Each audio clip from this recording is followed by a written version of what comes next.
This is Teachers Talk Radio, and you are listening live. Hello and welcome to my Monday night show. I am Hannah Wilson, and tonight we're going to be talking about teacher training. Are we preparing trainees well enough, and are we really showing them the reality of teaching and making sure they're prepared and can stay in teaching? Feel free to call in or write in your thoughts or messages or questions. This is Teachers Talk Radio, and you are listening live. Tune in live at ttradio.org, or to join in the conversation, download the Podbean app and search Teachers Talk Radio. Follow the hashtag TTRadio. Tune in, talk it out with Teachers Talk Radio. Hello and welcome to this Monday night in the holidays, and thank you for joining me. We're going to be chatting about teacher training and kind of things that you wish you knew before you started, and what kind of things will help you stay in teaching, and how can we get people to stay in teaching. I'm just going to go through some facts that I've read. There was an actual census on number of trainee teachers by the FE News, so from Education News, and it was quite interesting to see kind of the numbers. So total new entrants were down 20%, so down to 28,991, as opposed to in 21-22 it was 36,000. Postgraduate entrants were down from 23%, so 23,224, down from 30,000. Undergraduate entrance was 5,767, so down from 5%. So it's a real interesting to see how far they're falling down, but obviously there's a lot more people leaving as well. So there's a real gap in terms of recruitment. Their recruitment targets were really not reached. So primary subjects, their targets were missed by 131%. And secondary subjects were down from 79% to 59%. So primary was down from 131 to 93. So it's quite interesting to see the amount that aren't coming into education and staying in education. And I think that kind of is quite interesting at looking how it is. And of course, it's the school holidays. So I've just been joining my son. And my phone. Just watch telly. You're allowed telly for this hour. Do you want to say hello to everybody? Yeah. What do you say? Hello. One future teacher there. Hello, Lydia. You've come on and called in. Now, we work together. So we've been chatting about this, haven't we? About kind of teacher training and how we get to it, and there's loads of different routes. So should we start by chatting about kind of how did you get into teaching, and then we'll go into mine, because I've got a bit of a different route, and I think yours is slightly different as well. Yeah, mine's. Can you hear me all right? Yes, I can. So mine's a bit of an interesting one, because it's quite step by step, in that I never thought I was going to be a teacher, and I sort of. But from the age of 16, I worked a lot with pupils with special educational needs, and I did a lot of outreach with my sixth form, and I used to run a performing arts programme with a local special needs school. And then I went to university and did the whole student ambassador thing, where I spent a lot of time going into different schools and doing all those things. And I think through that, in my final year of uni, I decided I wanted to become a teacher, but I really wanted to make sure it was the right route, because there is a lot of chat that I'm sure we'll talk about later about what schools are actually like when you get into them. So having had some experiences in a lot of different types of schools, I decided to stick with somewhat what I knew, and did a year as a TA in a special needs school, a school specialism for autism, and spent a year doing that before I then went and did a year of teacher training through university. So I did that sort of the PGCE route, but then that got hit by COVID, so I actually only did, I think, 2 or 3 weeks of my placement 2 before we were sort of sent off. So I was one of the year that went from having taught maximum of sort of 12 hours in a week to a full timetable in the following September, and then having to deal with the subsequent lockdowns post that and teaching online, for which we had absolutely no training. And that's the thing. I do think teaching has changed so much since COVID. And I'll actually go through some facts that I found out about on that. So Ed Week, they surveyed 700 teachers and 300 school leaders in March 2001. So obviously this was after the pandemic.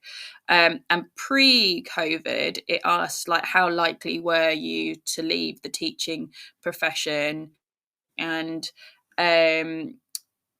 the answers were very likely, somewhat unlikely, or very unlikely. So somewhat likely and very unlikely were pre-COVID was 34%, whereas after COVID, when they asked what is the likelihood that you'll leave in the teaching in the next 2 years, it rose to 54%. So that's quite a big jump, and I think that just shows kind of how hard teaching's become lately.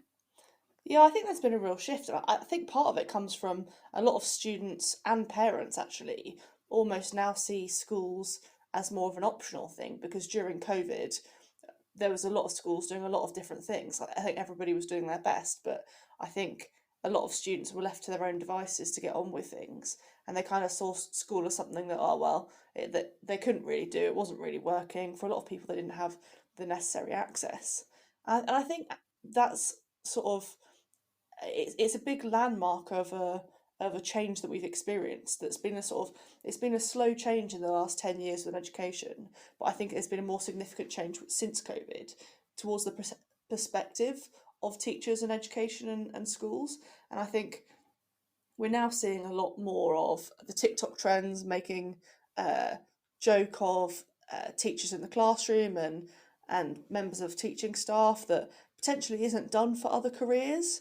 And I think like that they're calling it a recruitment and retention crisis.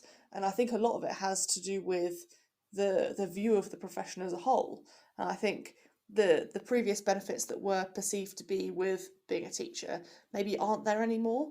And I think people aren't wanting to go into it because they're seeing it being mocked in the media, they're seeing it being mocked on TikTok, but then they're also seeing it not being really regarded as a profession from our own government. And and I think that then affects the people want to go into it. I think whereas my generation, the generations above me, might have been in school looking up to their teachers and a lot of all of that their teachers do, and therefore thinking that maybe they might want to become one. I think there's less of that now because the behaviour has worsened within schools. There's a few national statistics on that, but I think all of that has led to people not actually seeing it as a profession that they aspire to. I think it's more And become a yeah, profession that's perceived as like, oh, if you're doing a certain subject and you can't think of what to do, be a teacher for a bit and then do something. yeah, the emphasis has changed, hasn't it? Like you used to go into teaching because that was like your career, that was your passion, and it was quite well advocated, like it's quite well paid, long holidays, very rewarding. And I think that's judgment's changed. That very much that phrase of those that can't teach, and that it's like this negative thing, and that you can't be successful in other jobs, so therefore you must. That's the only reason you can teach, and this whole like public perception of teachers is that like everything is like, oh well, you get so much holiday, and you barely work, you only work till 3 o'clock. The narrative of what a teacher isn't a positive one. And I do think they've got those TV adverts where they're trying to encourage people into teaching, but they're not really kind of battling really that kind of I think they actually do persona. more damage than good because they're presenting such a polar opposite of what everybody already thinks of teaching. It almost is seen as a joke because like the advert themselves is like, oh, every lesson changes a life, and I can't remember what some of the other slogans are, but they're all very, oh, it's amazing. There's like, and I guess it would be when you're trying to advertise for people to do something, but there needs to be a certain level of how realistic is that, and people are aware that that's. I mean, everyone's been through education themselves. They know that that every lesson of their own life did not shape their life. Some of them did, but actually, every single lesson potentially not. I just think that the way that they're attempting to tackle it doesn't really work. And at the moment, I think both sides of the government's perception actually is to just throw money at the problem. Um, but actually that doesn't fix it, because we can see that when people are getting increased bonuses and or the increased money going into the first few years of being like an M1 or M2, actually people are still dropping out in droves. So the way isn't even to con people into the profession and then hope they stay, but actually they're not even staying that long. I think that the cohort that I did my PGCE with, many of them now aren't teachers. Many of them have gone on to do other things because their the demands on their time and the demands on the stress level that they have to encounter each day are so much lower, and they see it as a lot more sustainable long term, and they can see where they're going. And I think that's a real big problem. I completely agree. I think we were discussing it on the weekly show a couple of weeks ago about the idea that the government were going to do like a bonus if you like stayed for 2 years or what have you. And it's like I don't know whether that's going to get people to stay in the profession. I think getting people to stay in the profession is about actually making them have things that they want to achieve. I think there's a, a slight issue in a lot of schools now where if you stay being quote unquote only a teacher, then you're not seen as progressing enough. But then the salary ranges and things don't really benefit you if you don't then move up into either the leadership scale or through the TLRs. And so what happens is people are looking to having to progress when they potentially actually just want to be a class teacher. and and furthermore to that, I think the other issue that I'm certainly in the category of I don't want to be a head teacher or a vice principal, or even realistically I don't know if I'd ever want to even be an assistant principal, because I look at what those people in the different schools that I've worked at have to do and the time that they don't have with their families and the pressure that's put on them, and it's not always that healthy. And they might love their job, but then they're what are they giving it up to get there? And I think there's very few professions where your main pathway is that. It's that whole thing, isn't it? And as well as that, if teachers are good, there's that kind of quite quick to give them extra responsibilities. I know that in a previous school that I worked at, a lot of NQTs were given head of department roles or head of year roles, and I just felt like they weren't ready for it. And actually it provided like burnout too quickly, that they kind of jumped up this ladder before actually kind of honing their skills. And I think Yeah, but it's it's also about okay to be in that place, isn't it? It's okay to just sit there and be a classroom teacher and actually understand it and become good at it. Yeah, but I also think that people need to recognise it's a different skill set. Somebody can be an amazing teacher, but absolutely pants head of year, or they can be a really phenomenal teacher, but not so good as a head of a department, because they're a different skill set.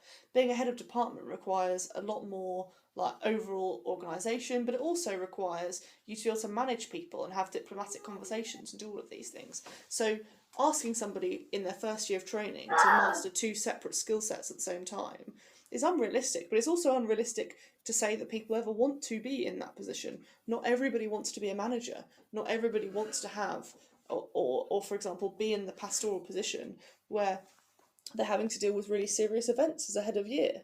And it's an interesting problem that we have in schools, where I actually think we've not got enough diversity of roles in there, but we also don't have enough other professions in there. I mean, we all know that the social work support, the police support, all of the even mental health support, a lot of it has been withdrawn or reduced from schools.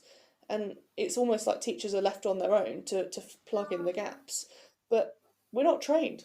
Like we're dealing with an unprecedented amount of mental health in schools, and there's all the data to back that up and the effect of COVID has, but we don't have the training on it. Like these NQTs, or they're called now ECTs, so they do their 1 year training when they've been in two placements and they've maybe done 45 days at best of education with a provider alongside that. And then we're expecting them to go into schools, be able to adequately deliver all the material, but alongside that, have the knowledge of how to support students in their mental health and how to navigate all these various different things. And I think that's where a lot of this initial dropout comes from, because people can't do it. It's not realistic, and it never has been. And that's why the retention isn't just at the early career point that's an issue. We've also got a problem with people keeping people sort of towards nearing retirement, where potentially before they might have stayed a few more years, they're leaving a few years early because they feel like it's worsening in that situation. So they'd Yeah, I rather agree. leave. I was looking at the retirement figures as well, just as a contrast, and they last year was the first year they didn't kind of drop, and I think that's perhaps those teachers going, "I'll just give it one more year because they if you stayed in teaching till you're retiring, you really really love teaching and you don't want to see a school struggle, and with the majority of these like kind of gaps in education being filled by cover teachers or teachers that isn't their subject, like you would feel like kind of a duty to almost stay if you could. But I do think over the next couple of years, we're going to see that really drop off where people have stayed longer than they should have. And now we're going to suddenly get a drop and we're not getting them in from the other end and they're not staying. I think it's something a third of teachers leaving the profession within the next 5 years, according to tests, and that was 2 years ago. So we are right on time for there to be a mass exit. And I think also with kind of the strikes and everything, and that not helping the public perception of teachers, it's not why would somebody want to get into teaching now with how teaching has been shown in the media. And I think it is the thing, every time there is something, it's like, oh, we'll go and clap for the nurses, we'll praise the doctors and the ambulance workers, and rightly so.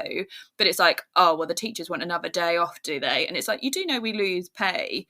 Like, I spoke to my friend, I'm not in a striking union, but I spoke to a friend who was, and she lost something like £1,500 doing the strikes, and with the increased pay it barely balances out because she loses her child benefit. And it's just like, it was like, but we're doing it because we wanted it to come out of the government's budget as opposed to the school budgets, because we didn't want the children to lose out. But that wasn't really reported But in the we've been media. backed in a corner with that anyway, Yeah, because the most of the unions now saying, well, we're backed into a corner of accepting, even though half of it is unfunded and schools can't afford that. No, but nobody's addressing the fact that the funding for schools is not anywhere near it should be, where it should be, full stop. But especially considering the fact that we've got increased mental health difficulties within schools, yeah. we've got an increased number of diagnosed kids waiting for EHCPs, but also where we're trying to put provision in when, well, we don't have anything for it. And I think that's why another reason why we've got a retention crisis is because teachers are looking at their class. They might have a class of 30 in front of them with 5 kids in there with quite significant mental health issues, another 5 kids in there who have special educational needs, and then maybe another 5 who are EAL.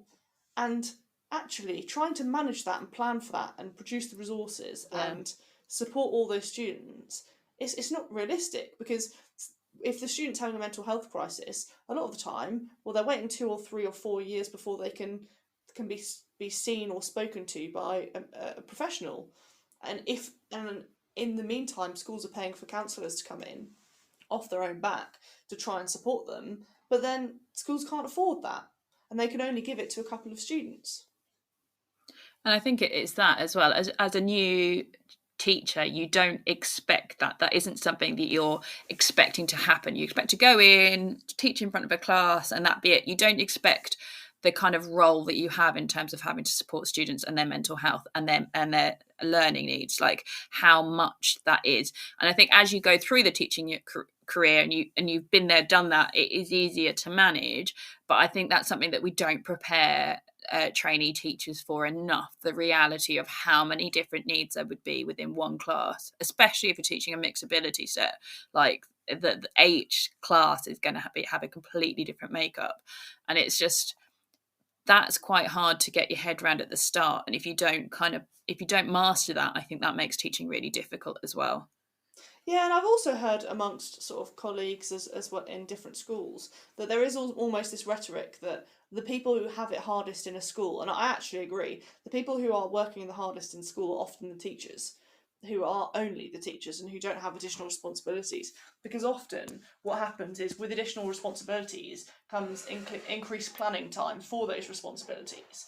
And so people have more time, they're less contact, they have more time to actually navigate this. And it's the people who are just the teachers and don't have any additional responsibilities who are firefighting and I think frankly surviving. I think when we speak to a lot of ECTs and in those first times, a lot of the time people do seem to feel like they're just surviving the week by week and getting to the half terms and spending a good chunk of that half term doing work anyway. It's just more relaxed work. It's that for me. I feel like I cope quite well because I'm in it well over a decade. I know what I'm doing, but I also feel like if I had more time, I could make better resources. I could plan better. I could mark better. I could teach better.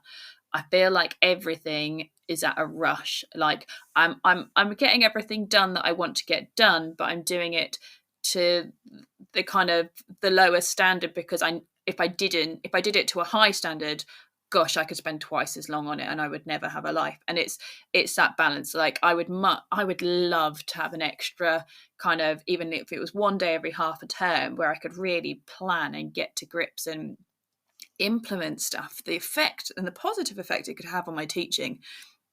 And I don't think that kind of the government understand that. Like we're all professionals, we all love what we do, we're all very good at what we do, but we do not have the time to do it to our best of our abilities, and that's the issue.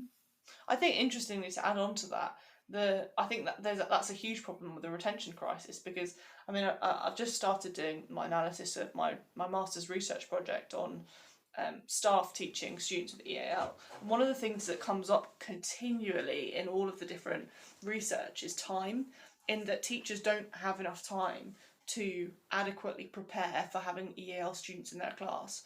And what happens is that students themselves don't get the support and therefore make the progress as expected. But alongside that, actually, the feelings amongst staff is that they're letting students down, that they're failing these students.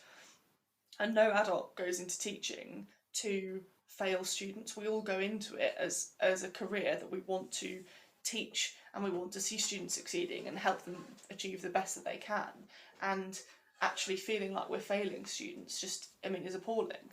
There's so much data specifically for EAL students, but also for different groups of students, that we're not in this country adequately supporting them. They're not making the expected progress. The only group that are making their expected progress is the students with EAL who are already fluent in English. And if they're not considered fluent in English or at any level below, they fall below their expected progress.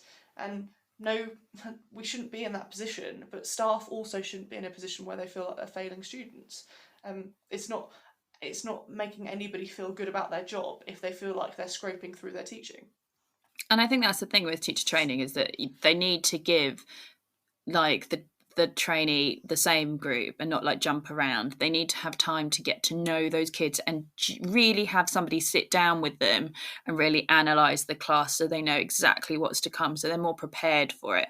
I remember the best training I did actually was when I first started at school, and one of the inset, they only did it as a one-off, but I feel like actually that would have been really good if it was an every year thing.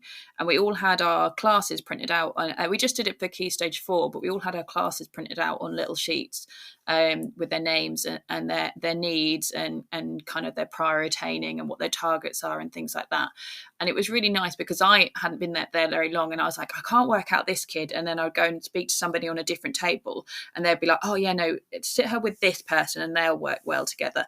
And it was having that whole collaborative process. I was like, I can't quite work out this kid, because I think it was like after half a term in or a term in, and like I'd go and chat to the SEN table. They were like, oh, you need to do this and this, and it's like it was this great kind of collaborative process where you could almost wander around the room, see what students other people had and their combinations. And I think seeing how other teachers who have done it for a while or know those students, how they put them together and how they manage those classes is lost a little bit in teacher training. That kind of real organic collaborative, we'll help you because we're going to have the time, we're going to sit and do that now.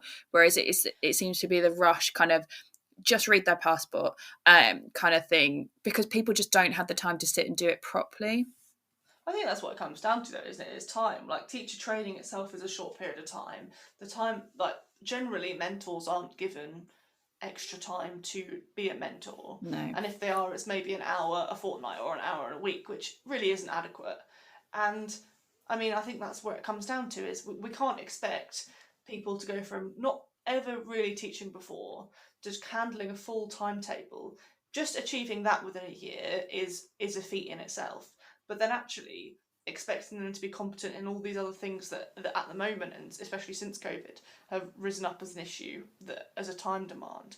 I think everybody is so much more pushed within school for time, because so much more is expected of every member of the staff. I think teachers are doing more than they've ever done. Head teachers are doing more than they've ever done.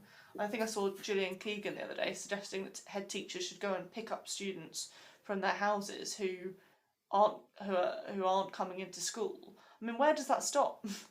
I mean, that isn't the role of the schools. Like, we're not babysitters. We're here to teach and support these students and their progress, both their personal development but as well as their academic development. But I mean, we're adding more and more year on year into what schools are expected to do. We've added in the dental things because the dental levels of our country dropped, so we now do more education on how to brush your teeth and all those various different things. Primary schools have seen more kids showing up not still in nappies and not toilet trained, so then they're getting on to doing that. But there's not time. We don't have time to do all of those things and run all these various different things because other resources are being cut. I think it's that, isn't it? We need to do a better job. But one of the things that they have done, so obviously you did a slightly more typical route in, but had COVID get in the way. I went straight in as an instructor covering maternity leave. I had a master's degree, but I hadn't taught before other than my interview lesson, and I managed to get the job over qualified teachers. So it must have been the blood. If you haven't listened to that one where I got it from, have a go back through my podcast and listen to my one with my sister. But then I did that for a couple of years, and then I did basically a salary directed route. So I was teaching a 0.8 timetable. So I taught full for 4 days a week, and then on a Friday I went and did my teacher training, and then I did kind of 14 Fridays in another school for my second placement, and then I think there was a week where I went and did an SEN school and a primary school and stuff at the start. So mine was kind of slightly different, but obviously they've kind of opened it up now. So you can have a degree and you've worked in schools and you want to get a qualification, you can either do the postgraduate apprenticeship or the assessment only route. So obviously if you've worked in schools for a while, I was kind of borderline for that. I could have created a portfolio and submitted that, but I actually wanted to do the course and actually learn from it. You have a degree. Again, you can do the postgraduate teacher training. So there's PD dips, there's skit and things like that as well, or initial teacher training. But you don't have a degree, so you can do the undergraduate degree and then do the teacher training. But they're doing the new apprenticeships where you don't have to have a degree, but you can go in that route as well to try and kind of recruit people. I think that's kind of quite a nice one because it should get more. I think it's quite good for people that are like LSAs and things that want to get into teaching and can transfer over. Because I listened to one of Tom's Twitter shows, and on that they had the actual lady who was the mentor and the trainee teacher, and she had been an LSA but didn't have a degree. 6 years, I think it was, doing an open university degree before being able to get onto her course. But if they had the apprenticeship, she'd have been able to get straight in. Whereas I went straight in and did it as a train instructor, having not got a qualification, and they got the qualification later. But she, in theory, would have had way more experience in the classroom than I did teaching it. So it's. But I think there's an interesting debate there, because actually they're doing a similar thing with medicine. So you can now become a doctor without doing a degree. Yeah. And I think there's some obvious problems with that. But I think with teaching, I think I support different routes into teaching. I think that we've got a really good range, but I do wonder how much subject specialism we're going to start losing with teachers who haven't necessarily done a degree in the topic, because being able to successfully teach some of these subjects, and I'm not saying all subjects, I think that it's actually in fact quite subject dependent, but I think it could become a very fine line. For example, so I'm science based.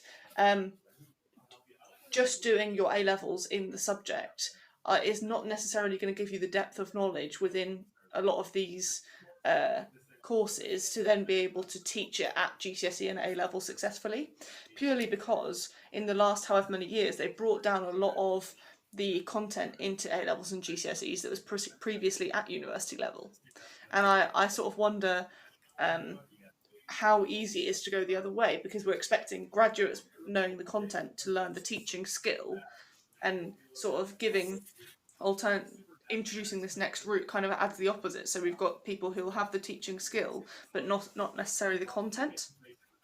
And I think it's the same as I had somebody the other day chatting on one of the shows, and they were saying that they were a science teacher, but their expertise was one of the other subjects, and they had a real gap of they didn't have anybody to fill A-level physics, and they wanted to do it, but they could not find a course anywhere that would upskill them in it.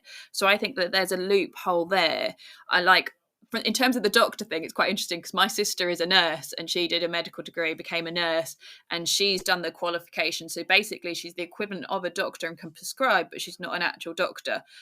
So in that respect, she's the loophole in terms of she's been a nurse for kind of 20 years and done A&E, done GP, everything, but she's the equivalent of, like, she's got kind of high level qualifications in various different medical procedures, but she's now a consultant nurse. So, but she's not a doctor, so she can't earn as much as a doctor, and she can't have a doctor name, but she can do everything that the doctor in the GP surgery does. So it's kind of because they've introduced, like, this year, that I understand that because that makes a lot of sense, but they've introduced people going from A levels with no previous medical experience to go into becoming a doctor and train on the job in a hospital.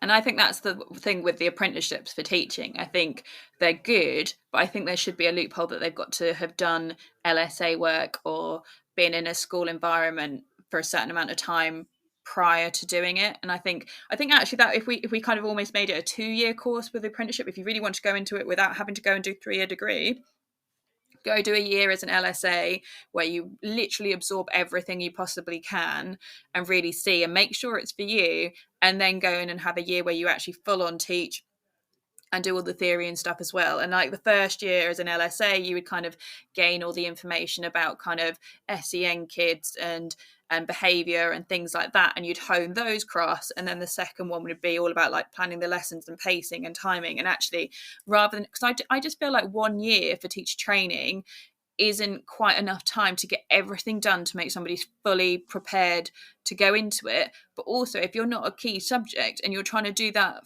like without funding, you can't physically work and do your teacher training. There just isn't enough hours. So how are we expecting people to survive? Because they would have finished uni. So these are like people in their 20s. They probably don't want to live at home. They're not going to have the money to be able to work for free for a year to do their teacher training. It's a really tough situation. I agree, but then arguably you could say with the salaries of LSAs and TAs where they are at the moment, that it's arguably not actually even affordable for a lot of people to work as a LSA or TA for a year. Because what you're suggesting is effectively what I did put myself through. I put myself through being a TA and then did the teacher training, which I think was hugely valuable. And I still draw on experiences that I've had from them. And I often find that I've had a lot more experience than sometimes more experienced teachers with certain students and certain disabilities or diagnoses, because I have had a more breadth of experience in that rather than training and staying at one school, for example. But yeah, I think they need to think about it more than just about getting people into teaching, because even if we get all the people we can into teaching, it's not worth anything unless we can get them to stay. Yeah.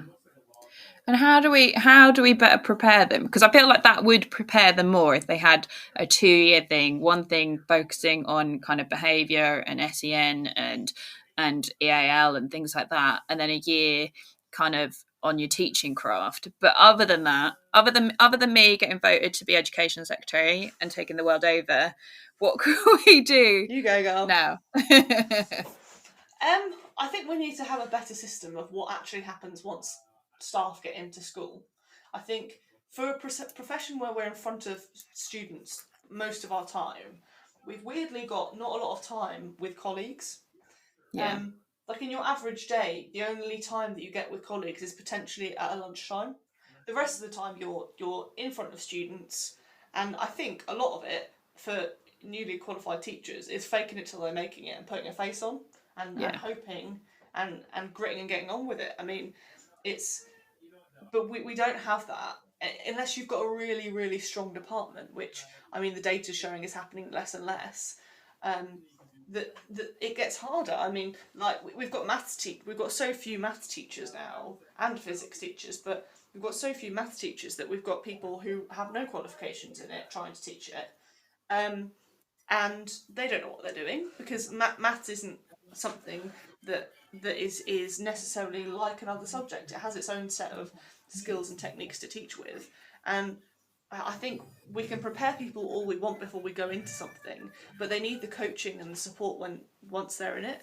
And I think whatever people want to call it, whether it's mentoring or instructional coaching or whatever name or new theory that people want to use, I think actually what people need when they first become a teacher is another member of staff who's more experienced, being brutally honest with them and actually offering them some support.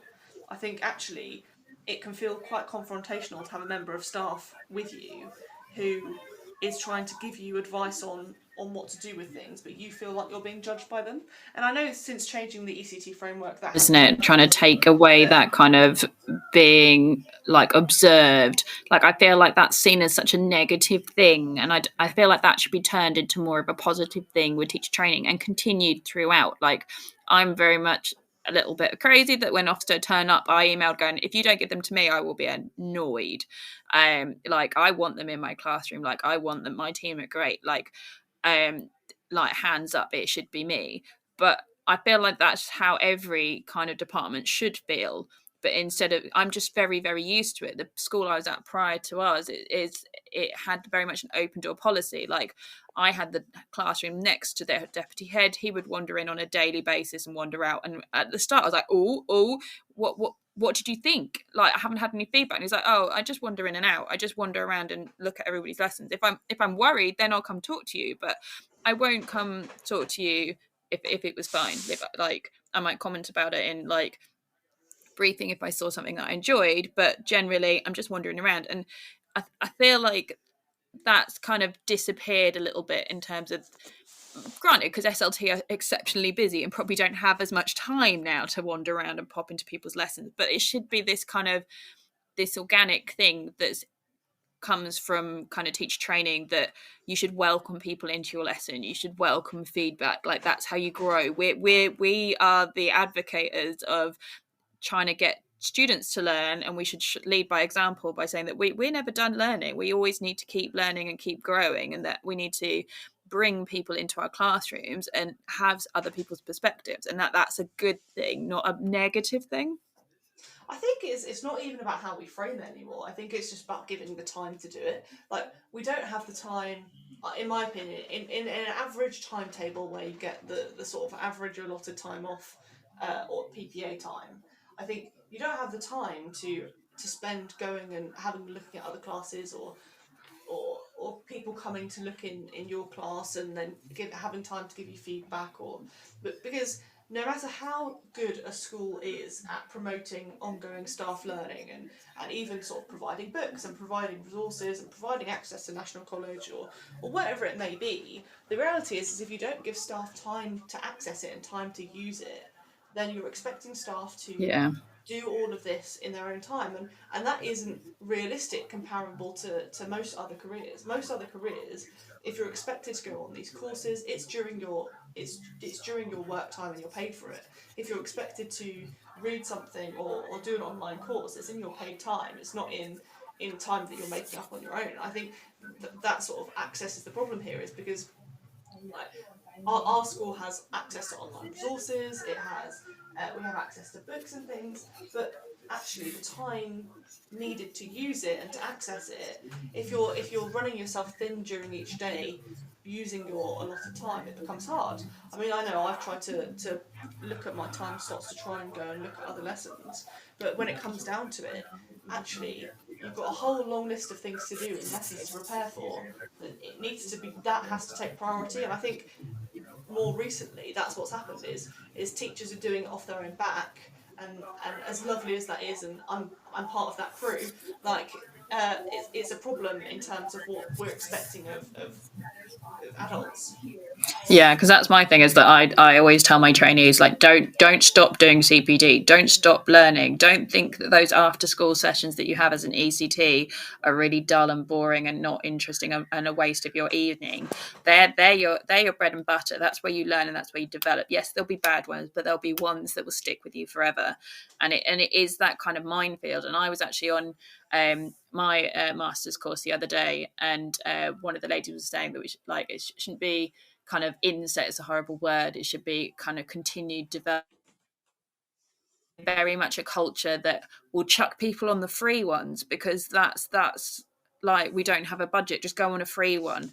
And we're chucking people on things that are free because they're free, because that's, the schools don't have budgets, and they're not necessarily going on quality CPD. We're not making the time for them to have kind of quality CPD and keep that learning. And I know ECTs get like an extra hour, but like, I've honed my skills over kind of 12 years of teaching, and that I can mark a set of books in 20 minutes. But in my early days, that, like, a set of books is taking me a good hour. And like, they don't have that time to develop themselves and work out kind of where they want to learn and what they need to learn about, and where to find those resources as well. It's quite an interesting one that you kind of are kind of just left into the teaching profession, that I feel like it should be this kind of narrative that schools are like, we need to keep learning, this is what we want to learn about, these are all the things we've found that are available this term if people want to go on them, or somebody can go on one and feed back and tell everybody about it.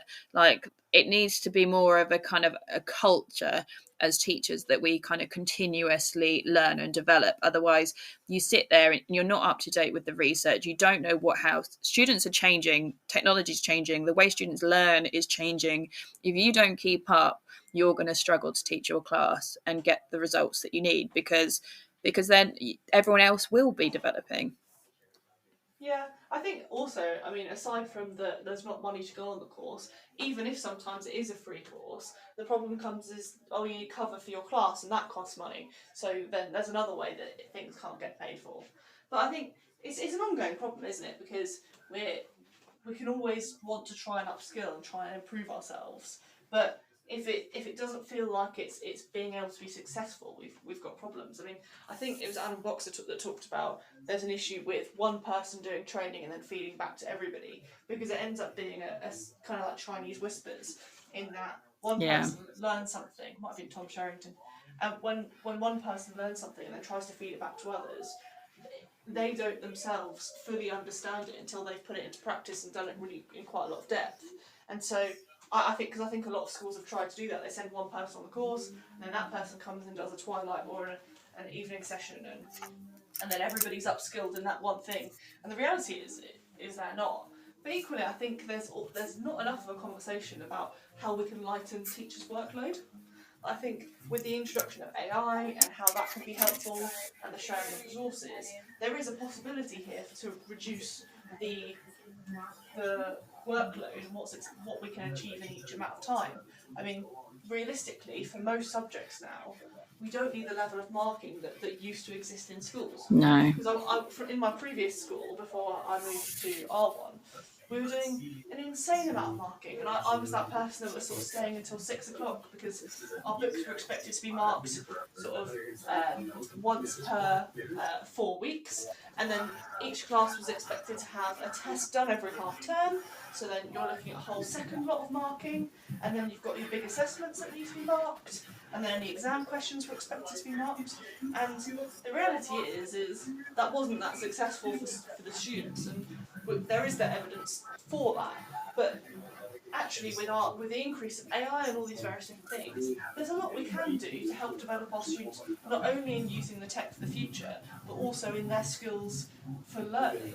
Because we're also not, for a lot of our students, teaching our students about a joy of learning for themselves and finding out things. I'm going to throw a curveball in.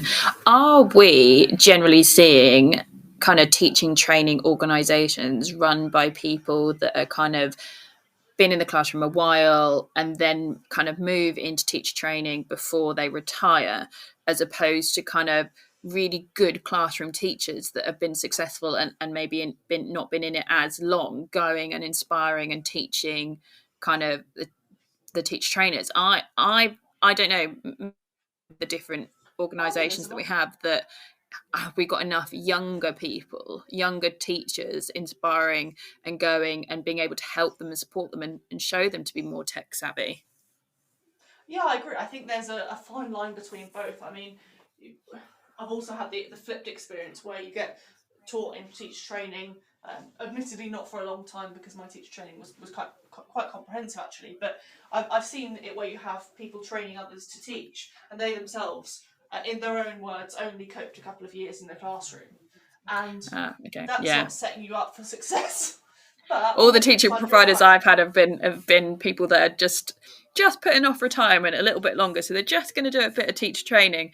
But obviously, I'm going back from like kind of my years and the ones that my other friends were on at the time. Like we all quite had older generation of instructors, so I get it is that fine line, isn't it? I think there's also the huge thing of that actually the teaching landscape has changed hugely since COVID. It's not a small shift that some people try and portray it as. It's a massive shift. It's a behavioural shift, it's a mental health shift, it's an attitudinal shift from both parents and students, and it's also a public perception shift in how they perceive schools and what we actually do in schools. And I don't think it's that helpful anymore to have teachers who have been out of the classroom for 10 plus years giving advice to new teachers. I actually think it does more harm than good, because it's not giving them any information. There might be some nuggets of useful in there, but they're taking it from one scenario and trying to place it into a completely different scenario. A comprehensive school 10, 15, 20 years ago had way more support staff. They had loads more TAs supporting them. And the reality of it now is you may get a couple of lessons in your week with the TA in, if you're lucky. Otherwise you won't. It's on your own, it's you. And so having a whole session on that and not how to manage your classroom as an individual, as an example, is where we start having sort of conflations. I think you need people going in to do teacher training with these people who are still teaching. They're still on the grindstone, they're still doing it, they still know themselves that they are trying to improve themselves, but actually they can give a reliable perspective that isn't warped by the pre-COVID era, because it is hugely different, and I don't think people want to accept that it's as different as it is.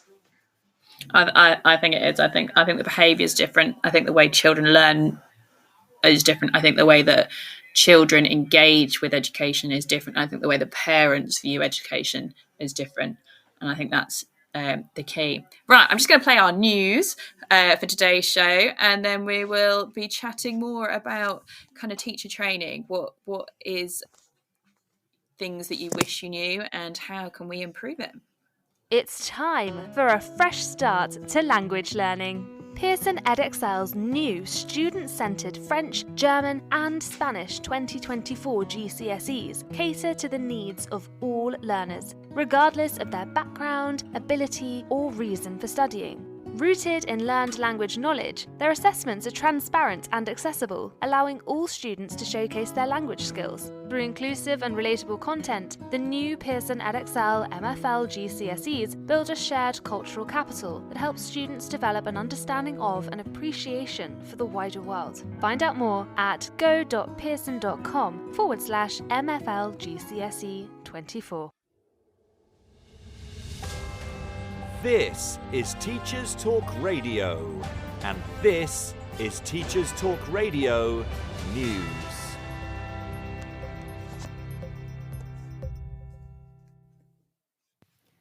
It's the summer holidays for almost everyone, but apologies for those not quite finished yet. And the topic of money is not far from the thoughts of many. But Schools Week looks back at the year and reports that nearly 2/3 of schools increased the cost of pupil meals this year, and a large majority of schools have had to make cuts in other areas. The findings are taken from regular government surveys of school leaders and teachers, and results show that over 1/4 of schools say support with energy bills made no real difference to financial positions. The pressure of the cost of living crisis affected schools in several key ways. These included a rise in the cost of pupil lunches, which had to be passed on to many parents. Some schools also reported a decline in meal quality as providers attempted to reduce costs. Cuts to support staff and, in some cases, teaching staff. And schools struggled to comply with new statutory guidance on uniform, with many schools opting to introduce a second-hand uniform scheme to support parents. Recruitment pressures led to schools appointing non-specialist teachers for subjects such as history and technology. This increased workload and stress. SEND pressures also increased, with 87% of those surveyed citing lack of funds and access to specialist services as the key issue. The same publication also featured a story on exam fees, as AQA, England's largest exam board, announced increases for some of its most popular GCSE and A-level subjects, by as much as 16.5%. The changes will affect the 2024 series. The article features details of increases made by Edexcel and OCR2. Jeff Barton, General Secretary of the ASCL Union, responded by saying that this latest price hike will only serve to stretch budgets even further. Exam boards are obliged to notify Ofqual of any proposed fee increases. Ofqual monitors pricing for qualifications from the not-for-profit exam boards. The Guardian covered the nomination of Sir Martin Oliver as Ofsted's next Chief Inspector by Education Secretary Gillian Keegan. A pre-appointment hearing will take place in the autumn, but Ms Keegan said Sir Martin had demonstrated exemplary leadership and praised his work in areas of disadvantage as the Chief Executive of Outwood Grange Academies Trust. Sir Martin said he was hugely privileged to be nominated and that he would work closely with the whole sector to create the best systems in all areas. His promotion comes in spite of criticism, including from Ofsted inspectors, of his trust's record on pupil suspensions and exclusions. The article goes on to highlight the issues Sir Martin may find lurking in his in-tray if he is confirmed for a January 2024 start.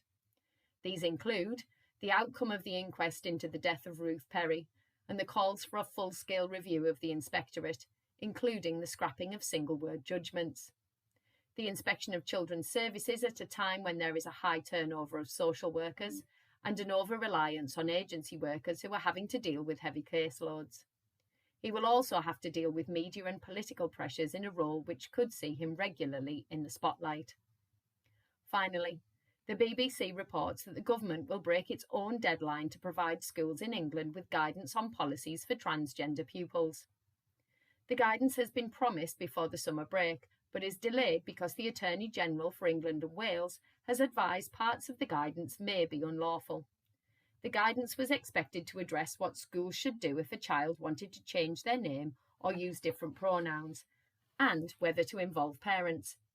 Ministers were considering advising against allowing social transitioning in schools after a 2020 report found that it was not a neutral act, and more information was needed about its outcomes. The Attorney General, however, has said that an outright ban would be unlawful. Ministers now have to decide what to do next: compile lawful guidance or contemplate changing the law altogether. This has been your Teachers Talk Radio News with Joe Fox. This is 2 Minute Tech with Steve Woods, your tech briefing on Teachers Talk Radio. Hello, this week we're going to talk about a couple of shortcuts and hacks that can make life a little easier. This may not be as innovative as some of my past life hacks for teachers, like drinking noodles, but here are a couple of things that may make a difference to your use of media in the classroom. First up, if you aren't already riding it, get on the Wakelet wave. Wakelet is a free way to save, organise and share content. Create collections of web pages, videos, and basically anything with a web address under one topic. Once done, you have a shareable link to your collection. Use it to organise your lesson, flip a lesson, or create revision collections, just to throw a few ideas out there. This next hack is one of my favourites. I love using YouTube to support learning. Not only can it help keep pace in a lesson, but also it's a great reference afterwards for pupils to refer to. My biggest gripe with it though is that pesky advert you can't skip that always decides to play when you're in full flow. Here's a secret that works nearly all of the time. When preparing your lesson, you will have watched the clip anyway to ensure it's appropriate, so just before you copy the link into your presentation or Wakelet, type this on the end, and t equals 1. That's the ampersand, or the wiggly and, lowercase t, equals, and the number 1. Now copy the URL with and t equals 1 on the end, and your clip will start 1 second in. Not missing any content, but skipping the adverts at the start. No need to thank me, show your gratitude with a follow, and tell us what you want to know about tech. I'm Steve Woods, and that was 2 Minute Tech. 2 Minute Tech with Steve Woods, your tech briefing on Teachers Talk Radio. And that's what our trainees should be listening to, shouldn't they? Finding out all those little tips. I did not know that. That's kind of, I'm like, oh, will I remember that in September? Maybe not, but I will try to. If you embed a video as well in a PowerPoint, it tends to skip the adverts. But yeah, mine were embedded, but then we moved from Google to Teams, and now they're not. So I've got to go around again. But that's another thing.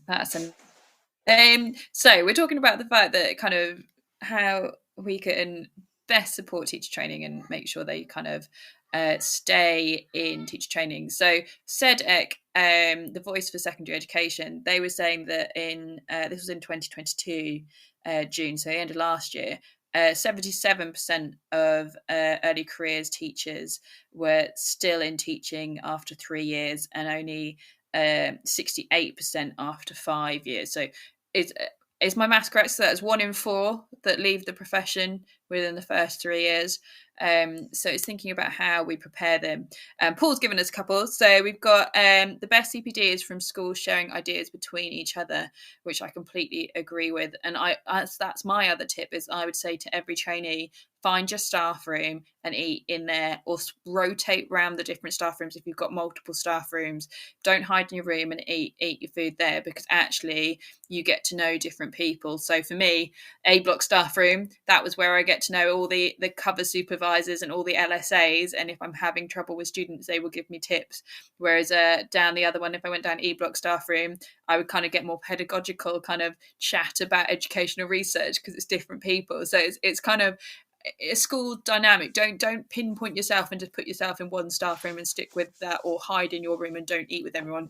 Go and get involved. And I love I will make sure that I always go and sit and chat and have lunch with a trainee, because I think it's nice to kind of find out how they're getting on and what they're thinking. And I think that's kind of our role as teachers as well, that we check in on them, even if they're nothing to do with our department. It's still kind of nice to include them and speak to them and kind of find out how they're getting on, and know that it is a group effort in a school. You have to have a team, otherwise it doesn't work. Yeah, definitely. So Paul says in his school, it's part of the Behaviour Hub, a scheme where schools in the region get together once every 3 months to discuss behaviour issues as a way to solve this. It's been so good.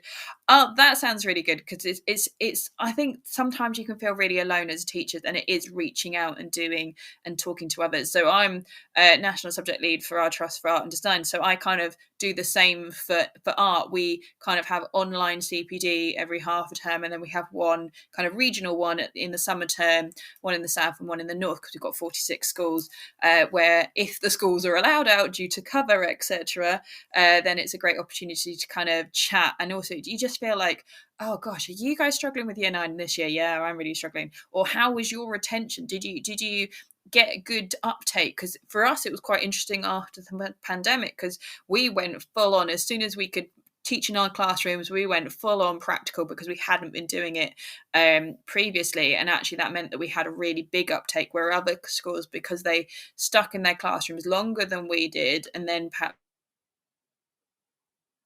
so I think having those other people and seeing what other schools are doing is really important as well, especially in your early years. Like because if you feel like you can't talk to your department for whatever reason, it's really important to kind of reach out.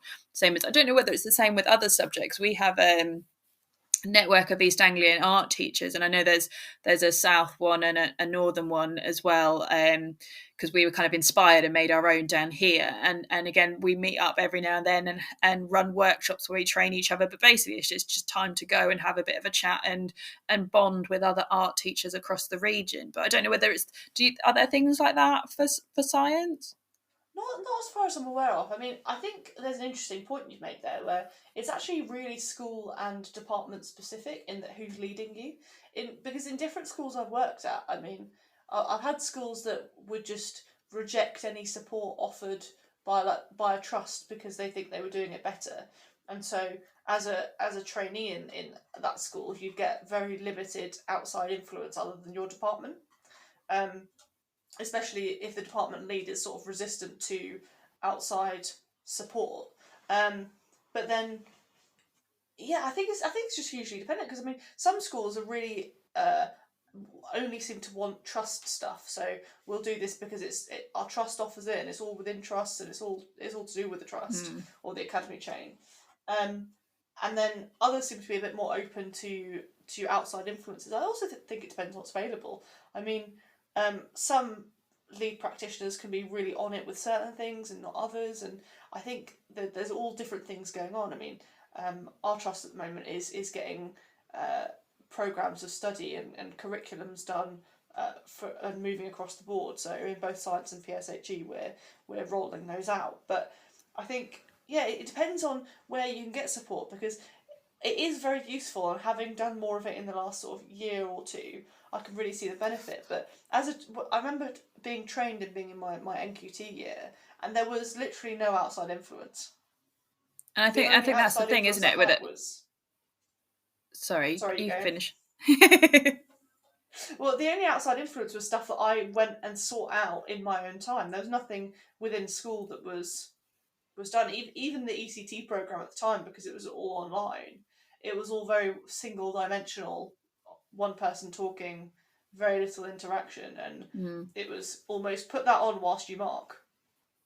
Yeah, and I think that's the thing with a trust. It's a fine line, isn't it? You can, if you've got these centralized curriculums or what have you that schools can roll out, then you don't want to reinvent the wheel. If there's something that somebody's already doing that you can borrow and take, like, I don't think there's a bit of a thing, isn't there, where it's like, oh, but that's my resources. I spent time. I made that. But like, actually, we need to collaborate more as a whole in terms of as teachers. Like, we need to support each other. I've already seen online somebody going, oh, I'm spending my summer rewriting the photography curriculum. Has anybody got anything? I've been asked to rewrite this. Does anybody have anything for 3D? Because we're now trying to include that in art. And I'm like, these poor people that are going to be spending their summers kind of creating curriculums. I'm like, no, here's mine, already done, have it. And I quite like that. And sometimes I know, Paul, your primary, like, we have 8 primary schools within our trust, and quite often the primary art leads are also the leads for music and DT and other areas. So they're not necessarily art teachers. So it's quite nice working with them, and I can be like, here you go, here are these. Or I've worked with different companies that actually create there's a website called Teach Your Class to Draw, where they have a video that you play your students, and they have a video that you watch as a teacher before the lesson, so it upskills you then play the lesson, and then you get your kids to follow along, and there's a whole entire series so they can follow along and kind of do that their drawing. So it's knowing where to look for the resources, but not feeling as a trainee. I think there's so much emphasis, isn't there? You need to write your lesson plan, you need to plan this, you need to plan that, and actually we need to be kind of twisting it and be like, you need to go find this and then adapt it for your students. And I think that narrative could change in terms of teacher training, that it's perfectly acceptable to share resources. It's perfectly acceptable. If you want to pay a quid on tests and make your life easier, go for it.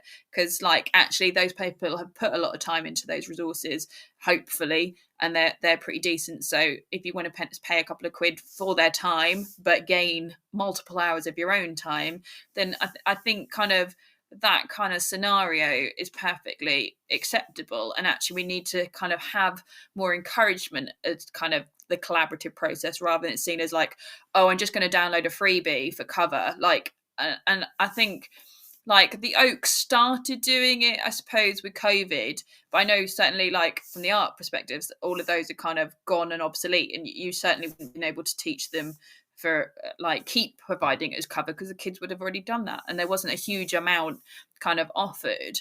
But I think having those places where you can go and see what a quality resource is, so you know how, and then take that and adapt it, should be seen as perfectly acceptable. Yeah, definitely. I mean, actually, interestingly, my teacher trainer through the university that I was at had a saying that was like, magpie it. If there's something you like, magpie it, and keep passing it on and keep sharing.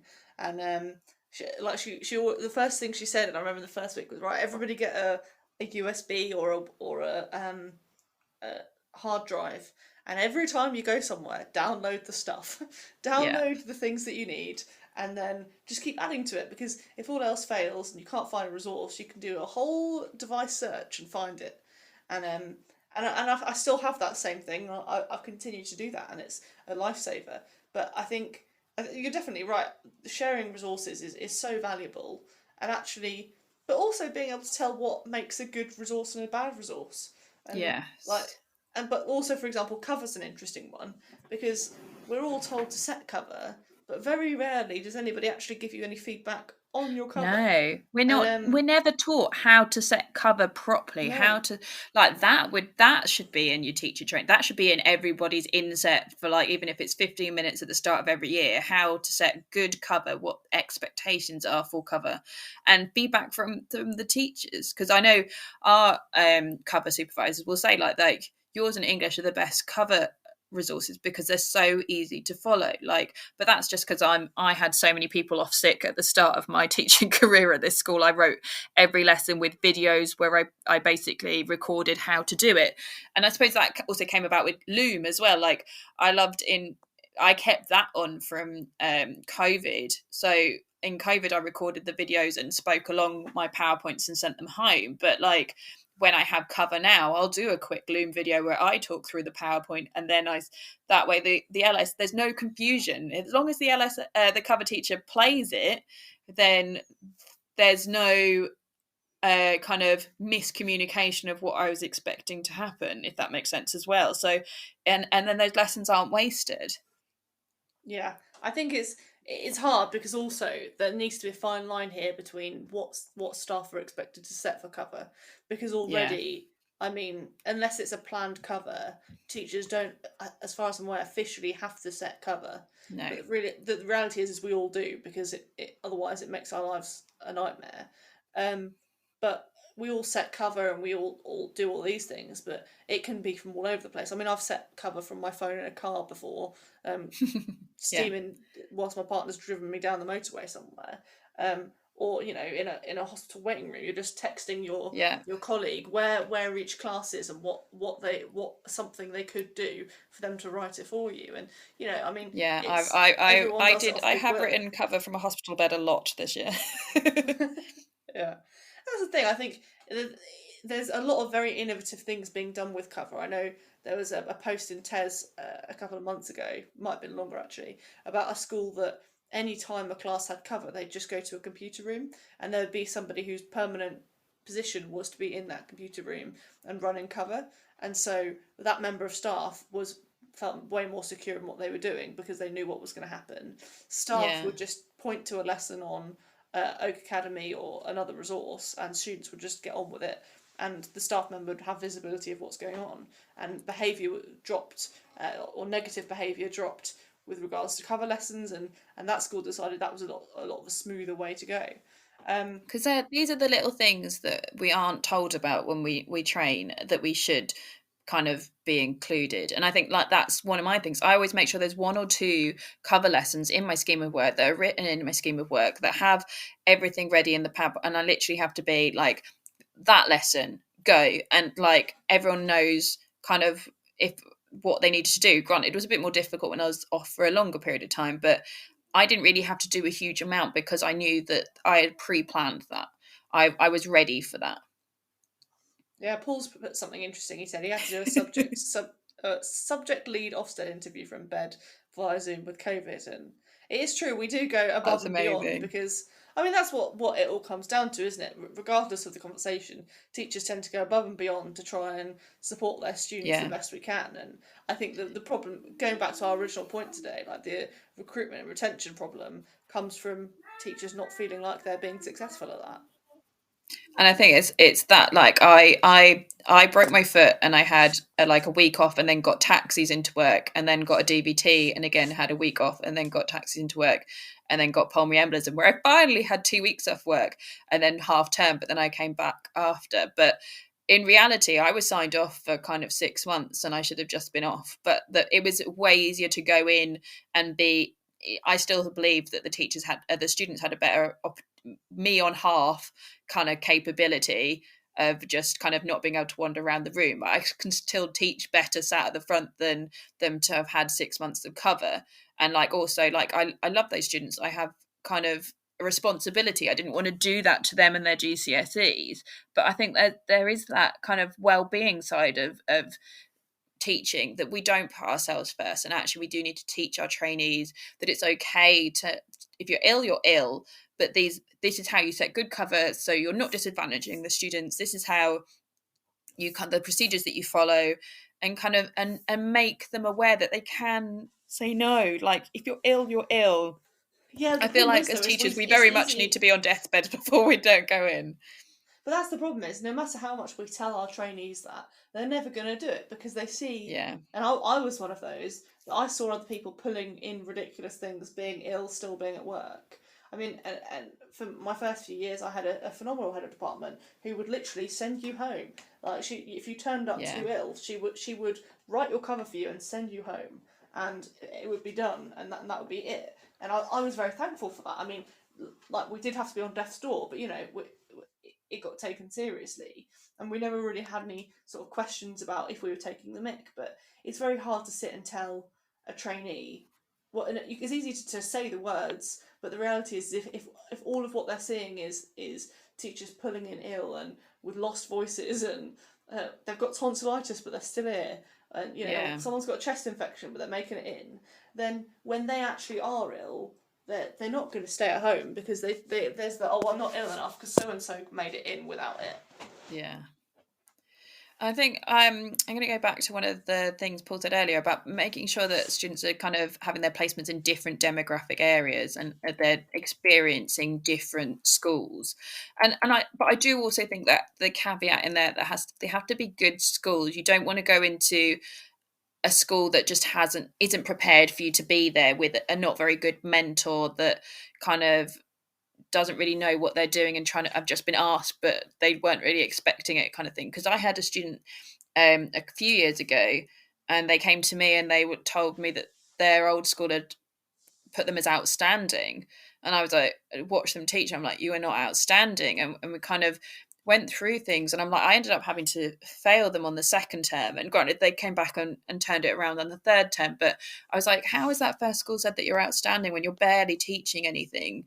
And I think we do need to have standards in terms of teacher training, but we need to be teaching them properly. Like, she was very much like, I need to do this. I need to, what are you going to assess? Because if you assess, we all are assessing.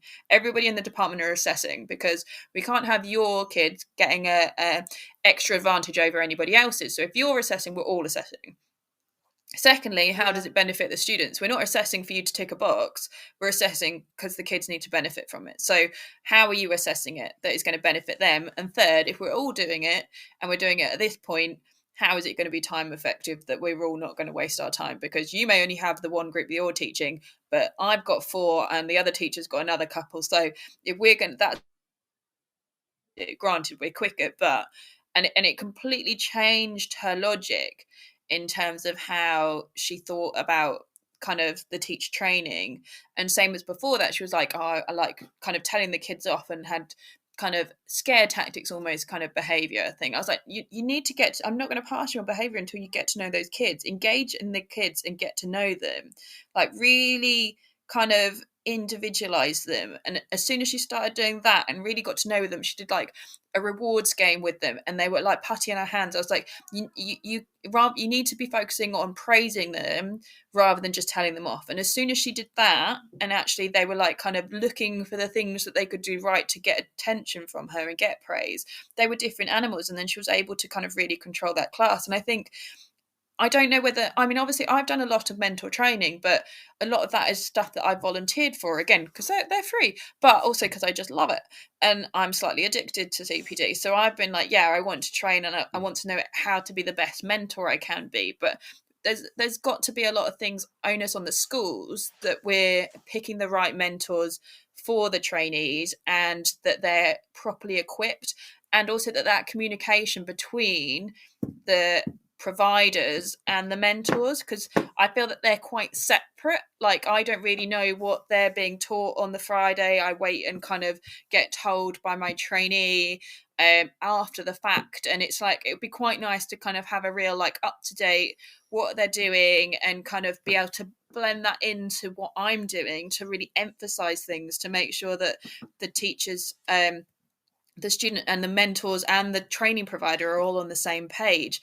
There was probably a good 100 teachers there, and everybody was kind of saying the same thing, bar a couple of people that had obviously got really good providers, but they just said that it was a bit of a minefield. You were getting not as good a quality trainees, and the information they were being provided wasn't as good. So the training, it seemed to be very much, you've got to pass them regardless. And I don't think that's the case.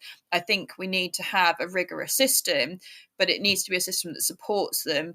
And because we're not doing it properly, we're not creating trainees that are able to go on and kind of, they can be and then struggle. Yeah, I think there's an interesting thing alongside that, and Paul said something about the communication between mentor and mentee.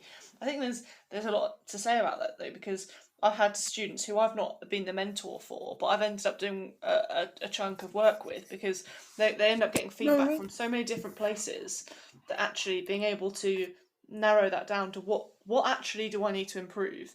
Because sometimes I think mentors might have their half an hour a week with their person, and they might see them teach or and things, but they're not seeing them in all these different classrooms. And actually sometimes it needs a different set of eyes to sit and say, look, okay, this is the area that you're struggling with. Here are some real things. Here's a thing that sounds silly, but actually, like, if you do it a few times, almost play a game with yourself when you're teaching, it might work. So, for example, one of my trainees was not keeping the pace with students, and sort of sending them off to do things and not giving them noise reminders or anything like that. And I set a tally of, okay, in this lesson I want to hear 30 noise reminders. And it sounds like, it was something that my mentor did with me when I first trained, and it sounds like a silly target, but actually what it teaches you to do is be really aware of the instructions that you're giving, and be really intentional with them, and actually use them properly, rather than just sort of hovering, and that there's a place for pastor's perch and seeing what people are doing and keeping on track with people's that way. But actually them hearing a vocal reminder that yes, you're still paying attention and they still need to be hustling with their work is always worth it. But it's hard, because there's quite a lot of people at play in any teacher training. There's the trainee, there's the mentor, then there's the lead person within the school, and then there's the potentially other teachers within the school that are having classes taken by that trainee. Then there's the teacher trainer provider. So there's a lot of different people going on for one person trying to hone a skill that they that they have no practice with. And I think it's one of those, like, a few weeks ago I had Jim Knight on about his book Instructional Coaching, and I highly recommend that one to anybody that's being a mentor, and kind of getting them to analyse their lesson and explain where they think their weaknesses are, and kind of getting them to do more of the talking, but then also then to give them different strategies, but get them to pick which strategy would work best. So they're kind of making more conscious decisions about their learning and building up their toolkit as to what works for which lessons. And I think there's also that idea of making them realise that as trainees, we need to realise that every lesson isn't going to be an outstanding lesson. Like, generally we run on kind of like 60-70%, like on a good day. Like, we're not going to be all bells, whistles, amazing lessons, because we simply, like we said at the start, just don't have the time to be pulling out these awesome lessons. It's not physically possible to be doing that constantly, because you just don't have the energy or the time or the capacity to do that. And that actually the perfect lesson doesn't exist on a daily basis. It's you'll have those lessons, and it won't be the lesson that you expect it to be, that you'll think, oh, this one I put loads of effort in, it's really well planned, it's going to go perfect, it's going to be great. That one will go awful. But the lesson that you don't plan as well, that actually ends up being amazing, that's the one that you'll remember after.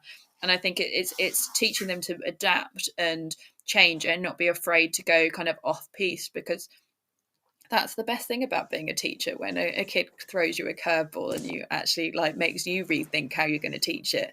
And each time you do teach things, you do develop and change. Like, I still have lessons that I'm teaching that are 10 years old, but I still change them every single time. I teach it a different way.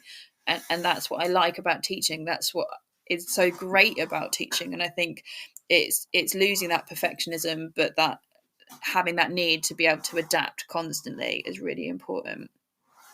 Yeah, and I think that all of that is really important. And I said to trainees before, it's all about raising your average lesson. So it's not about how you can have one amazing lesson, but you need to understand how to raise your average lesson. And often, like, a theme for the week is better than, we're going to try this thing and that thing, and you should improve this, that, and the other. Just saying, okay, this week we are going to focus on this one thing. You're going to get really good at this one thing. And then next week we'll have a different focus, and keep going like that. And actually, I think that takes away some of the noise that people can feel. But also, everybody needs to be told that you're going to have an awful lesson. Everyone has an awful lesson.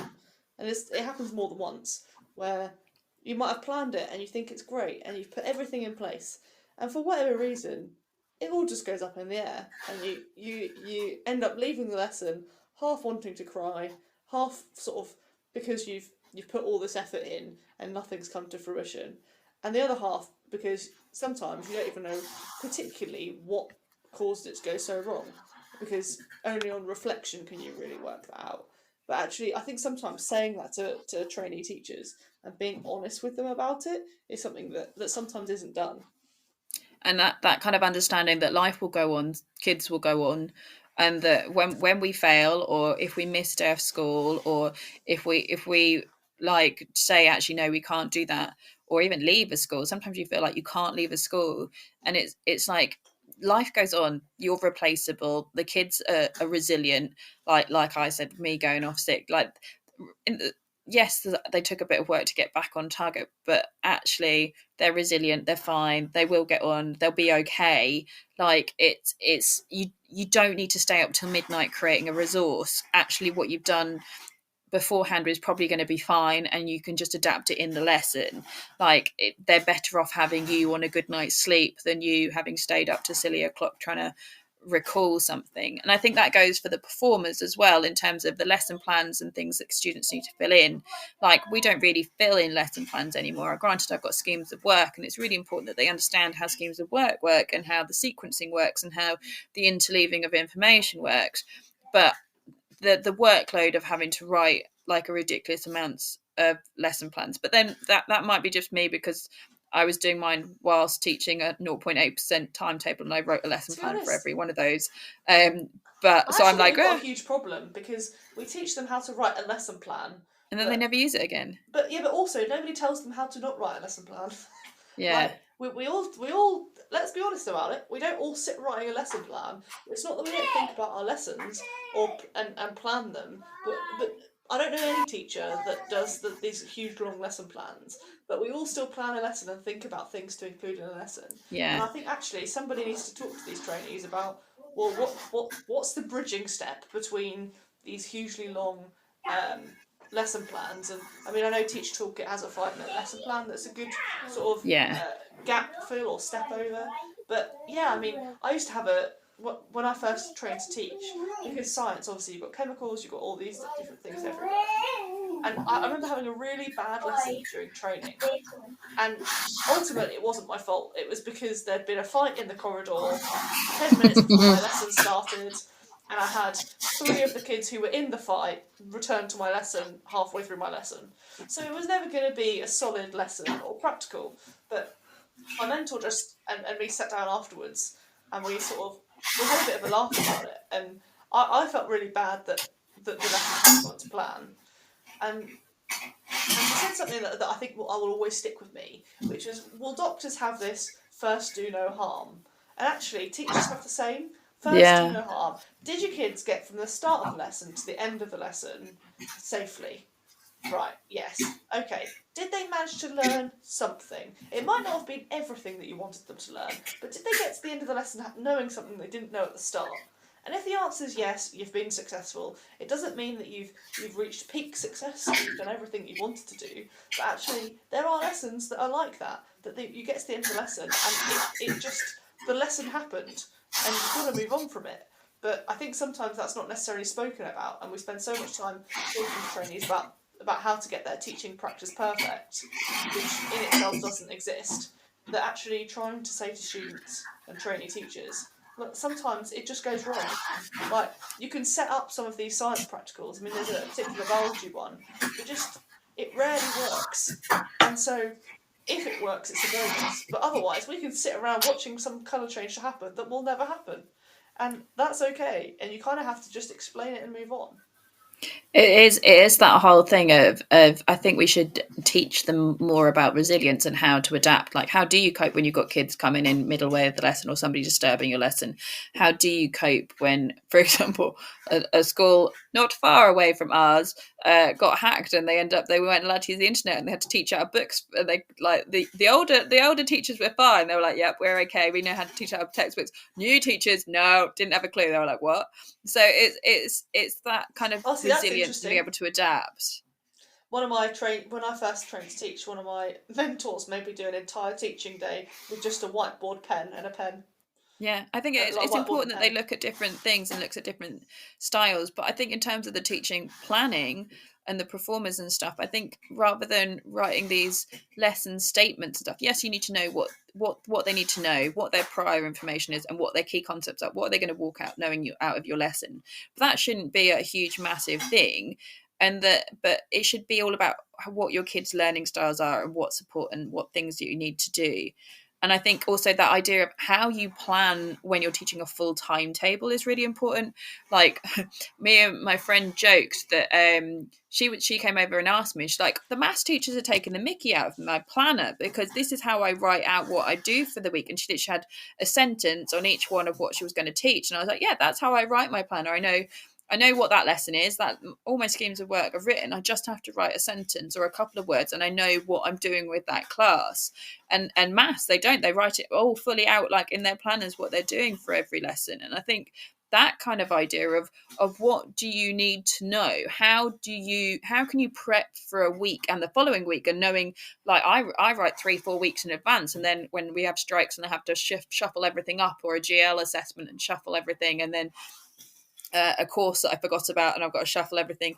Like, I can see the impact of that, and which lessons do I take out of that scheme in order to catch that lesson up. The class that always has a lesson on a Monday, so therefore they've missed 4 or 5 lessons because of a bank holiday, versus the other groups that haven't. How do I make sure that they still get the learning that the other groups get? They're the things that you need to know as a teacher that you are not taught as a trainee, and I think would better adapt them to be able to cope when they come to a full timetable. I think the problem is the people who are leading a lot of these teacher trainings are removed from that reality, because oftentimes they've become a head of department or an assistant principal and then gone into teacher training at a later point, and they've almost forgotten the full teaching load situation, and you almost need the staff romantics. I mean, in science, in most schools, the science teachers will be found in the prep room, and so there's a lot of jokes and a lot of online groups about the science teachers prep room and where you can go. That's where you go and find information, because as a trainee science teacher, you need to to just sit in a prep room for days on end and just soak in from the lab techs and soak in the information from the different teachers coming in and going out and the tips and tricks that make a difference. And in doing that, you pick up all this information that it would be hard for a person to sit and distill to you.